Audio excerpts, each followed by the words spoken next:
5 नदियों की भूमि किसे कहा जाता है? पंजाब। 7 टापू का नगर किसे कहा जाता है? मुंबई। बुनकरों का शहर कौन सा है?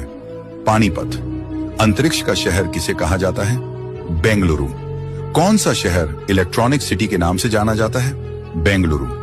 महलों का शहर किसे कहा जाता है? कोलकाता। नवाबों का शहर किसे कहा जाता है? लखनऊ। पर्वतों की रानी कौन से शहर को कहा जाता है? मसूरी। रैलियों का नगर किसे कहा जाता है? नई दिल्ली। त्योहारों का नगर किसे कहते हैं? मदुरई। मसालों का बागीचा किसे कहते हैं? केरल। गुलाबी नगरी किसे कहा जाता है? जयपुर। अब यह सवाल आपके लिए है, भारत का मैनचेस्टर किस शहर को कहा जाता है? इसका जवाब आप कमेंट बॉक्स में जरूर दें। और हाँ, अगर आपको वीडियो पसंद आया हो तो कृपया वीडियो को लाइक करें, शेयर करें और हमारे पेज को फॉलो करना ना भूलें। धन्यवाद।